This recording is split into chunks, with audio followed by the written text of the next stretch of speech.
Saturday, April 5th, we're in Sackville, Brunswick with Dr. Andrew Vayda, Pete.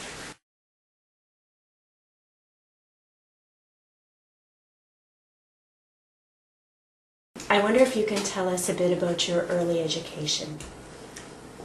Well, beginning with college, or before,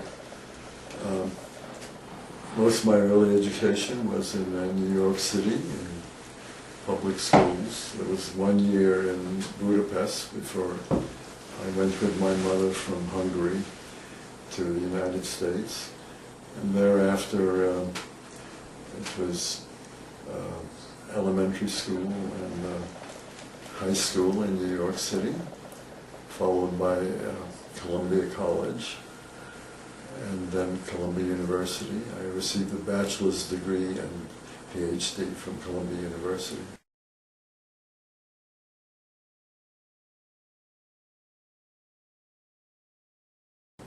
In what fields?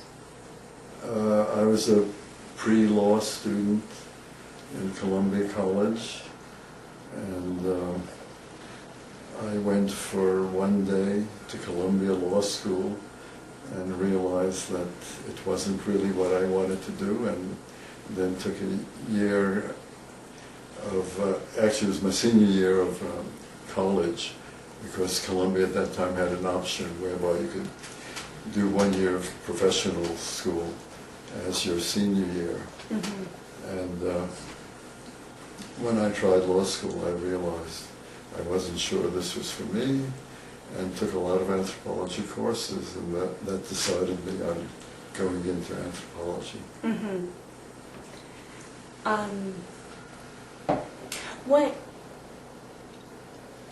What ideas or events were influential for you during that time? During that period of my education? Well, I think I was looking for some big ideas that would explain the world for me. Mm-hmm. And how did you come up with the dissertation topic? What did you decide to do in the end? Well, let me jump back. Before that, the appeal was one teacher I had, Elman Service, who was a follower of Leslie White, mm-hmm. who had a pretty comprehensive view of what makes the world tick. And that had appeal because I was young and in some ways confused and didn't know what a career in law would hold for me.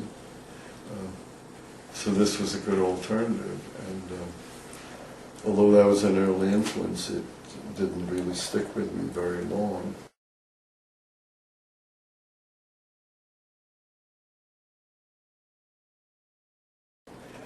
When I got into graduate school, we had a fairly lively group of students who were challenging ideas we were getting from some of our teachers.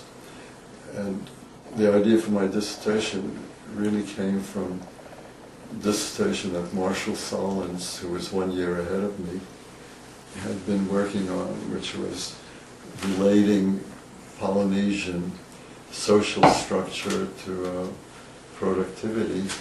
And I had become interested in warfare by that time.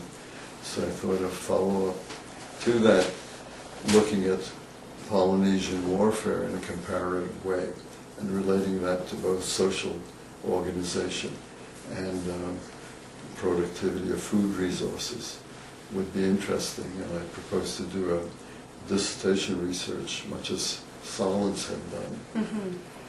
And I secured a Fulbright scholarship to New Zealand to work on that.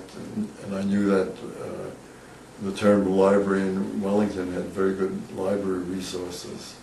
And when I got the Fulbright scholarship, I went to New Zealand, affiliated with the University of Auckland, but working mostly in Wellington. Mm-hmm. And what was originally supposed to be a comparative study of Polynesian warfare, similar to the comparative study that Marshall Solins had done. But I found the material on Maoris much superior to the material on other Polynesian societies. So I concentrated my efforts on getting data on Maori warfare, and I pulled together a lot of material and brought that back to New York to my dissertation committee without anything much on other Polynesian societies. And this was a great disappointment to them because it wasn't comparative and it wasn't sufficiently theoretical. And Columbia University at that time is probably most American universities where anthropology was taught as emphasized very much having a theoretical orientation. This was the case not only in anthropology, but in most fields. Mm-hmm. So I think this was the beginning of something I laid aside afterwards, but it was the beginning of great respect for evidence and a concern with actual behavior rather than with more elaborate kinds of theoretical constructs.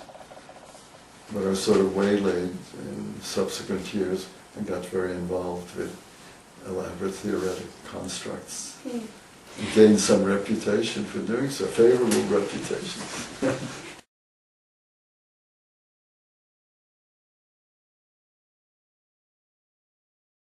Who was your dissertation advisor? Well, originally I was working with Spurles, who had impressed me with Leslie White's work, but Service had also worked with Julian Steward and in a way combined the two.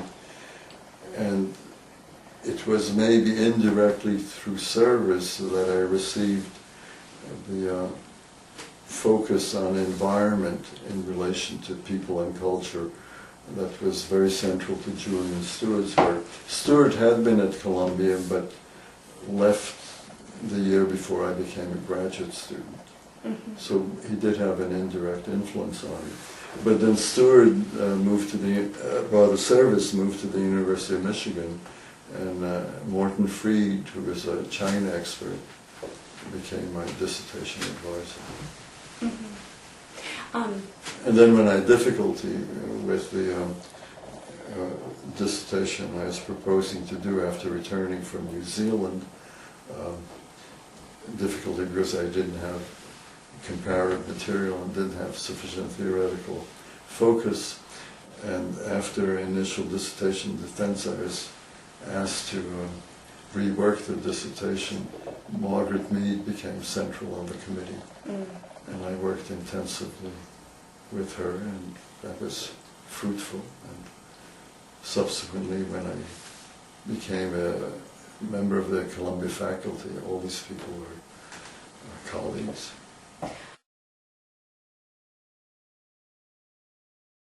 Can I ask you how you would describe the relationship of your work to Leslie White and Julian Stewart's? How would you describe the relationship of your work to theirs? To what? How would you describe the relationship of your work to Julian Stewart and Leslie White's?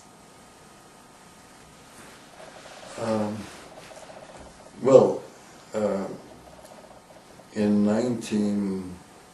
late 1960s, Roy Rappaport and I wrote an article quite critical of Stewart because he made culture the unit that is trying to relate to the environment. And Rappaport, who'd been a student of mine at Columbia, and I had been reading a lot of the literature of ecology from which we drew the notion that it would be better to talk about populations and ecosystems in relation to, the interrelations of populations and ecosystems, as some biologists or ecologists were doing, but instead of looking at animal or plant populations, we could look at human populations.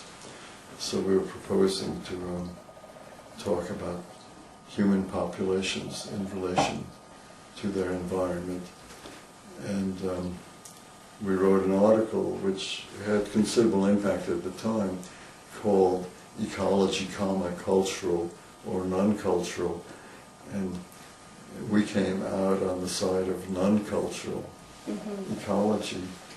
But subsequently it was widely hailed as an important work in cultural ecology. Those things happen. But for a long time I was called a cultural ecologist. But it's okay, I mean, labels don't bother me now. They used to bother me.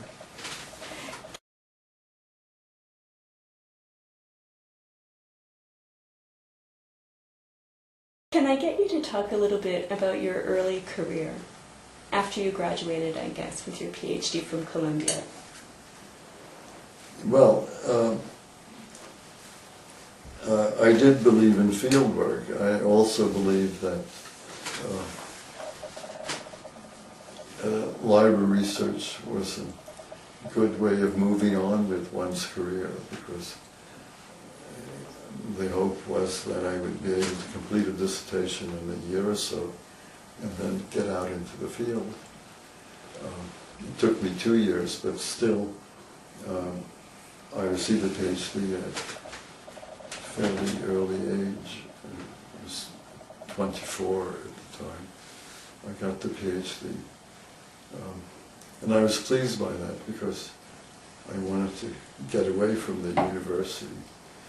So I got a grant to do field work in the Cook Islands with the initial idea of comparing society and culture and environment in two closely related atolls, Manihiki and Rakahanga. And in the course of the field work, when I felt the need for more comparative material, I moved on to the atoll of Puka Puka. And I spent a year in those 3 atolls and produced, I think, 3 or 4 articles on them, which some of my teachers and mentors, including ones I met, not directly as teachers, but for example Raymond Firth, whom I spent a summer with at London School of Economics, felt that there should have been a full-scale monograph on those people, but I didn't find the material justify that. And I've been criticized for that.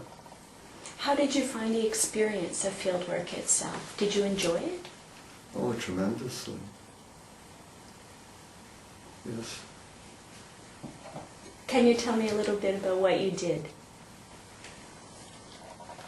There, in those 3 atolls, I'd rather talk about the subsequent field work. Tell me about that. The problem with that field work is that I was trying to follow the model in vogue at the time, where you pick a society and you describe it. You do an ethnography of it. And that's the kind of field work I didn't enjoy then, and I don't think I ever enjoyed, or ever could enjoy, because I needed more of a specific focus. So when I moved on to field work, where I was trying to get answers to specific questions that I found much more satisfactory. The earlier experience I found satisfactory from a living standpoint. You know, I enjoyed living on the coral atolls and interacting with the people and learning various things about them and eating fish and going out in canoes to fish with them and so forth. But I wasn't excited by anything I was finding out about them. It may have been just a poor choice of society. I remember talking with Douglas Oliver, an anthropologist who was long at Harvard and then at the University of Hawaii. And he had been doing fieldwork in the Polynesian islands, and particularly in Tahiti, and produced some important works on Tahiti. But I remember saying there isn't the kind of thrill of ethnographic discovery that one gets from working in societies which had been not as long in contact with Western civilization. So when one is trying to do complete ethnographies, there would be this kind of thrill of ethnographic discovery, as he called it, where you were finding out things that nobody knew, nobody had expected. And we had some of that subsequently when we did research in New Guinea, in societies that had, or with groups that had first been contacted just a few years before I and my colleagues arrived there. But then we also had a focus on warfare and land use and so forth. I think that's an interesting idea, that working in a society that has had relatively little contact with the West gives you this, real intellectual drive and curiosity to find out something that nobody else knows. And it sounds like that's what you're talking about when in your later field work and you were looking at a specific topic, that gave you that same drive and intellectual curiosity. But in the later field work, I wasn't trying to do an ethnography of a society. There I was trying to answer much more specific questions. But it was a satisfaction in curiosity as a drive,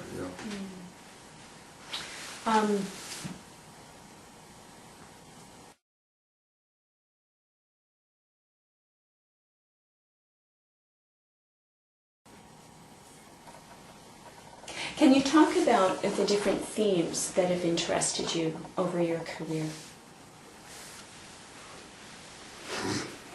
Well, the theme of relation between people and their environment, which I first got as a graduate student at Columbia, indirectly through Julian Steward's influence, but through a lot of my own reading on the subject and interactions with other teachers and students, that's remained. But it's taken different forms at different stages of my career. Initially, when there were battles going on in anthropology about how to account for cultural similarities and differences, one faction, one school held that environment or ecological influences were important. And I suppose I'm more or less inclined to that view. I try to refine it in various ways. And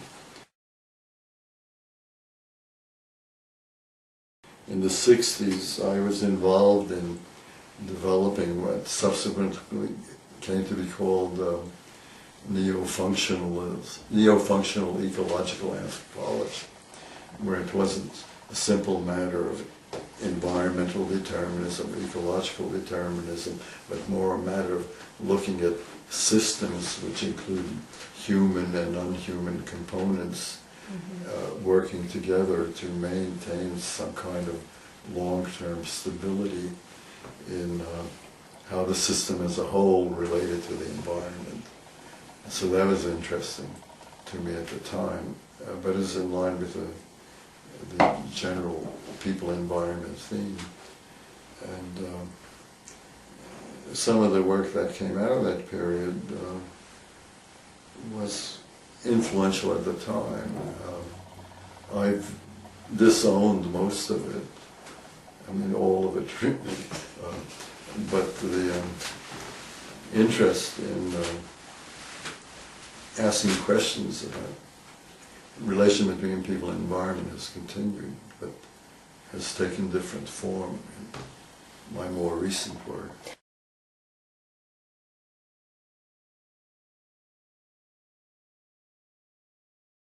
Why do you say that you've disowned that work? Why did I disown it, or why do I say I disowned it? Both. Well, I say I disowned it because I did. I've written articles recanting it, although if you Google my name, you'll still find that I'm giving credit for views that I haven't held for about 40 years. I think it just didn't work. They didn't work. They were. It was wishful thinking and flights of theoretical fancy and so on. And when I looked more closely at data, but not only that, when I considered more closely the logic of analysis and so on, I think those views didn't hold up. And much more could be said about that, but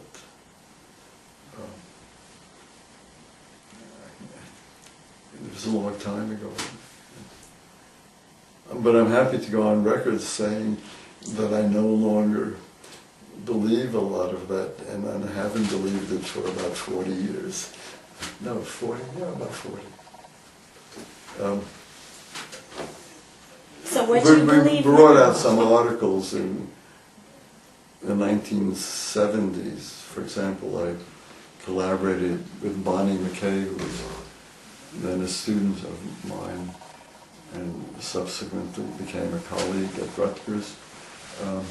An article called New Directions in Ecology and Ecological Anthropology, which came out, I think, in 1974 in Annual Reviews of Anthropology. And that was maybe the first publication in which we were indicating, or I was indicating, my disenchantment with some of the ideas to which I subscribed earlier.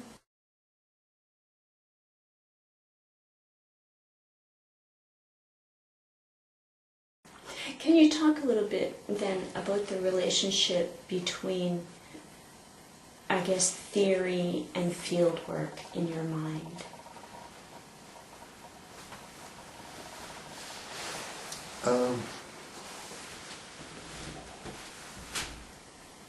I could, but may I say I'd rather not? Sure. I'd rather talk about theory and methodology and field work. I think too much has been made of theory per se, and along with that, there goes making too much of the relation between theory and field work. I think there has to be much more attention to methodology in the philosopher's sense of analysis of the concepts, practices and logic underlying research in a particular field. And, rather than just tools and techniques, which for many anthropologists and people in other fields is what methodology means, but I'm using it more in this other sense.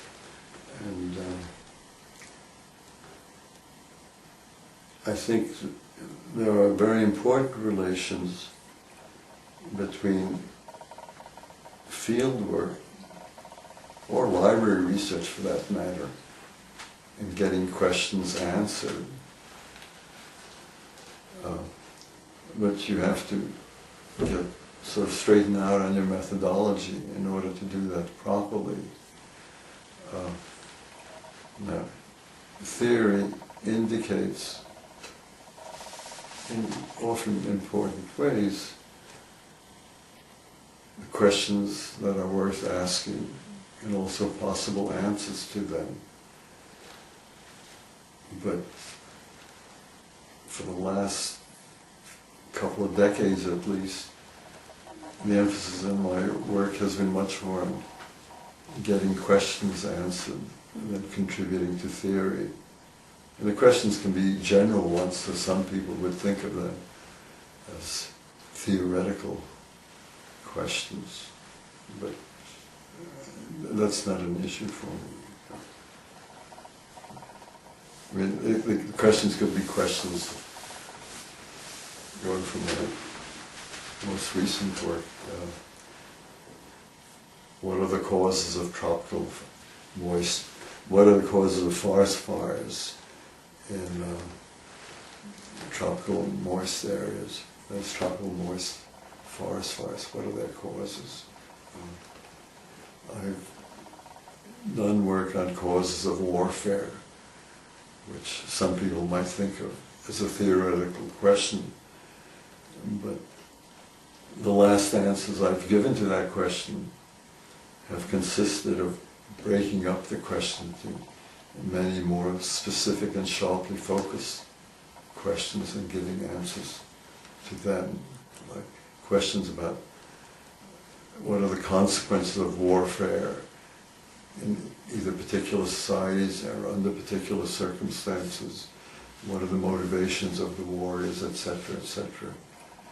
And we can give answers to those questions, which are different, the different questions and answers than would be the case if we were asking for a general theory of warfare.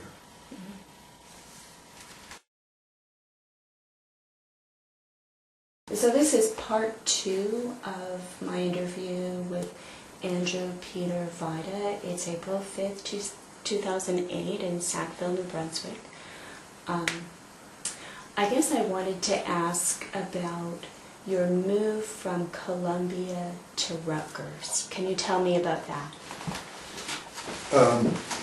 Well, maybe I should mention I first moved to Columbia in 1960 after my first teaching job at the University of British Columbia, which a job that lasted 2 years. I was replacing other people.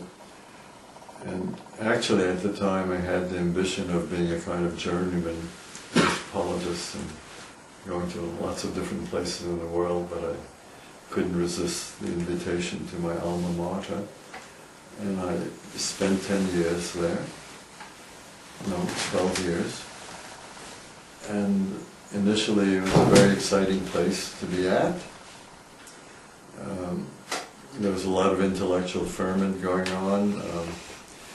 Marvin Harris was developing his ideas, which led to his massive and quite influential book, Rise of Anthropological Theory. We had visitors like Frederick Barth, who did have positive influence on my thinking. And Morton Fried, who'd been my supervisor, was still there, and a number of other interesting people and good students. And I enjoyed the initial years there, but with the particular interest I had in interrelations of people in their environment, I felt constrained in my ability to work across disciplinary lines, and my disillusionment with systems thinking had begun, and my questioning of the materialist dogma, I should perhaps say, espoused by Marvin Harris towards the end of that period had also begun. So I began to look for positions elsewhere, and the one at Rutgers appealed to me because it was a senior position in what had been the College of Agriculture and Environmental Sciences, which was looking at the time for a new identity as a multi-purpose liberal arts college with a so-called man and environment theme. And then they invited me to join them and to take a leading role in developing that. So I thought this was an opportunity to put into practice some of the ideas I had about working in a more interdisciplinary way, or perhaps ignoring disciplinary boundaries so as to advance knowledge, understanding, explanation in this general area of people-environment interactions. So although I was a full professor at Columbia at the time, I did move to Rutgers, and after I was there just a few months, the central administration prevailed upon me to become a dean. And then I thought this would be a further opportunity to put into practice some of the ideas I had about getting away from some of the constraints of disciplinary bound teaching, thinking, research. And to a limited extent, perhaps I succeeded, but much less than I expected. And all the other administrators, I think, were disappointed in what they got from me. And after 2 years, were happy to let me loose back into the academic world. But more than that, they gave me a degree of freedom, which perhaps not many academics had. And for a few years, I could take advantage of grants from UNESCO and other agencies to work on problems of deforestation and related issues in Indonesia. And I did that on a sort of occasional basis by means of trips to Indonesia and participation in conferences in various places, mostly sponsored by UNESCO's Man and Biosphere program. But then, beginning in 79, 80, we had a series of longer-term projects to look at the forces making for deforestation on Kalimantan or Borneo. And those experiences were important to me as fieldwork experiences, which you asked about previously, but these were different from the fieldwork experiences which were directed to getting the ethnography of particular societies. We were trying to answer questions about deforestation, and it wasn't the role of a particular group or society in deforestation, but rather we were trying to understand the various forces contributing to it, and taking cues from my earlier thinking and influences like, I guess, Frederick Marx and some others who were inclined to focus more on events and actions than on systems. We proceeded to design research accordingly, so that we were asking, what does deforestation mean in more specific terms? Well, it means people cutting down trees. So if it means people cutting down trees, we want to see who is cutting down trees, and we want to focus our research on them. And that's in fact what we did. And we found various groups involved in deforestation and had a number of sub-projects which were focused on looking intensively at the activities of those groups. And that was sort of a significant break from what had been more traditional ways, anthropological ways of proceeding. It also was multi-sided research before that became a fashionable term for so-called postmodern anthropologists. It was multi-sided because the problem was multi-sided, so we had to look for answers in a number of different sites. So that I think was a significant contribution of fieldwork to my thinking, going back to the question you had asked in the first part of the interview.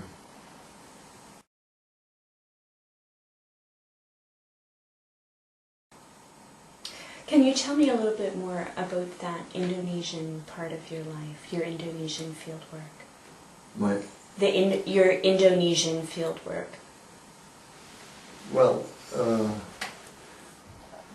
it went on for some time in different ways. After the UNESCO MAB project, I was in Indonesia again in 1989-90 as a Fulbright professor at the University of Indonesia. And as part of that period, we had a project where we joined a program on integrated pest management in Central Java, and we're asking about the acceptance of Central Javanese people of integrated pest management programs. And there again we were applying an approach where the focus was on actions and events in relation to the environment. And some publications came out of that, and I was working mostly with Indonesian students who were doing most of the actual field research, but when some years later I was asked to contribute a volume on local knowledge, and that experience turned out to be significant, and with a couple of collaborators, I wrote an article in which we questioned the view of local knowledge studies whereby whole knowledge systems, or so-called local knowledge or indigenous knowledge systems, have to be understood for their relevance to questions of development, conservation, and so forth. And we argued in that paper, which was published in 2004, that we need to have a much more specific focus on the actions which are of interest because of their environmental effects, and then we have to ask what is the knowledge behind those actions which leads people to take part in those actions, rather than asking what is the totality in some sense of the knowledge system which is behind the actions. I don't know how much sense that makes, but I have plans to republish that article under the title On Knowing What Not to Know About Knowing, which unfortunately sounds a little like a pronouncement of our former U.S. Secretary of Defense, but if you think about the words, they're defensible and provocative and interesting.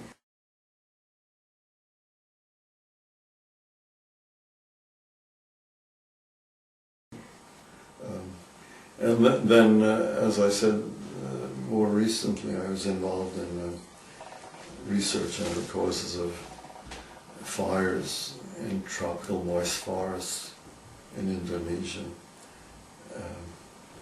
And that's research I first got into in 97, well, 98, because there were the extensive forest fires in Indonesia during the El Nino event of 1997-98. And I had plans for the summer of 98 to do a little consulting work in the Arun Valley of Nepal, together with a Norwegian research team headed by my friend Runar Halland of University of Bergen. And I also had a grant from the Ford Foundation to spend some time in Yunnan, southwest China, on problems related to deforestation and so forth. But then I got a call from a former student of mine who's working with Worldwide Fund for Nature in Jakarta, that they had some money for work on causes of forest fires, and would I be interested? And I go into a little detail about this because I had no previous interest in causes of forest fires. But that made the subject interesting to me. The question was specifically on causes and forest fires. There was something I knew nothing about, and here was an opportunity to learn something about it. So I did go to Nepal for 2 weeks, but I cut the work in China to 1 month from 2, and I spent 2 months looking at causes of forest fires in Kalimantan, East Kalimantan.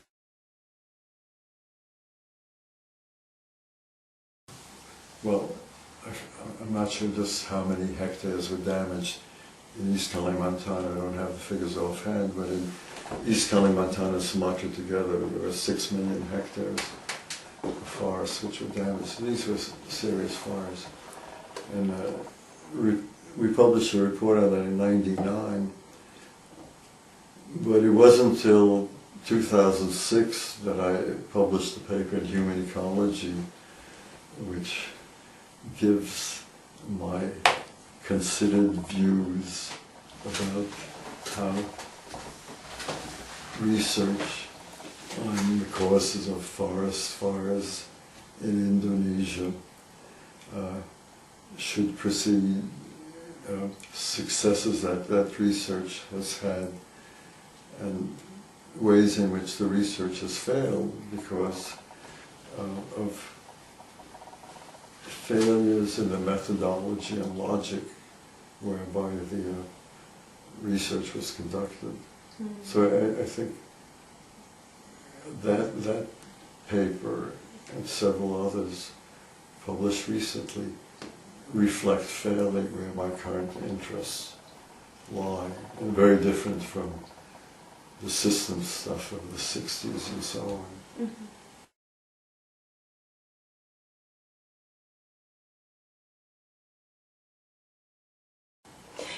You talked a few times about problems with disciplinary boundaries. Yeah. I wonder if you can talk a little bit about something that might touch on that. I wonder how you see your relationship with the discipline of anthropology today, and maybe how that's changed over time. Do I have to?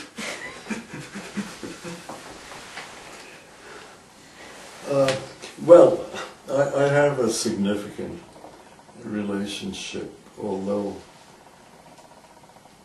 I feel that in some ways I've left the discipline of anthropology,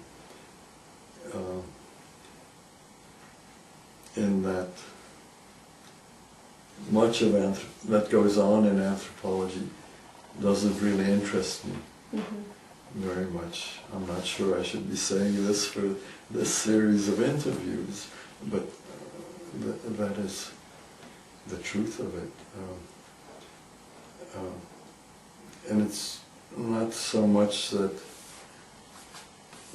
I've moved away from anthropology, although no doubt that's part of it, but also anthropology has moved away from me. However, I would go into this at all, except for the fact that I think the work I'm doing is for anthropologists and social scientists and related disciplines like cultural and political geographers.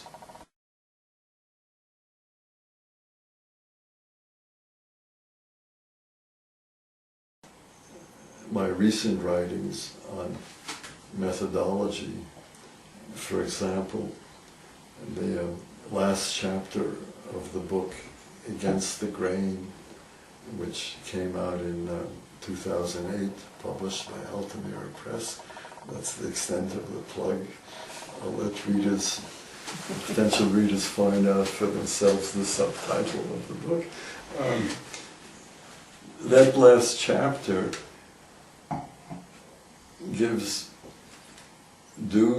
methodological do's and don'ts for what I hope would be anthropologists and geographers. It's a chapter which I think is most intelligible to philosophers or the philosophically inclined, rather than to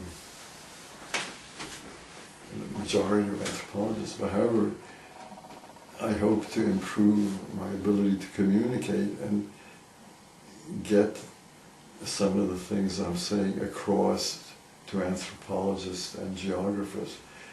Get across, it may sound a little arrogant, I hope to open up discussion with those folk, more communication about the questions I'm raising, about